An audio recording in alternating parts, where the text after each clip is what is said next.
আরে গাছবালা তোর ফসল বালা, যে যে বুঝছো তুই জামাইর ফাউর তোলে হইছে গিয়া বেস্তর বাগান। হ জামাইরে তুন ঔষধ বুঝিনি খাবাইয়া দুনাইর থেকে বিদাটা যেন বুঝিনি করে দিলে। হাই রে বিয়ান্তাজ বেটি, তোর মতো আর অত বড় বুঝিনি ফাফিদার দুনাইতে আর নাই। বেটিনতে 24 ঘন্টা তোমরা বুঝিনি ফাফ করতে রও, আটিতে বইতে খাইতে তোমরা 24 ঘন্টা ফাফ করি রও। আর এমন একটা জামাইরে বুঝিনি মারছত, সেই জামাইয়া যদি সে তোরে মাফ করিয়া দে না, তোর মা বাপেও তোরে যদি সে মাফ করিয়া নানি দেলাই, তে আল্লাহ তোরে মাফ করতা না।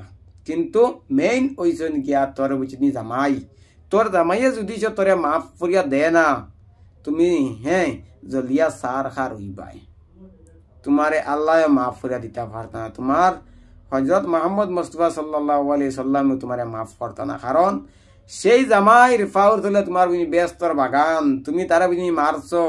আর এখন তুমি উঠিয়া করায় না আমি মারছি না, মাতিতাম পারিয়ান না, নাইলে তোমার গান্দা গান্দা কিছু বুঝি মাতিলাম। মানে একচুয়ালি এগুর জন্ম ঠিক না, এগুর বুঝি মা বাপর নাই জন্ম ঠিক না, এগুরে ওই জায়গা জন্মটা বুঝি মূর্তাউনির বুঝি দিস, যদি সে পালা জায়গা তো ওই তো ইরা হান তাই হাইরে তাই ঔষধ খাবে মারল না, মানে বুঝছো নি।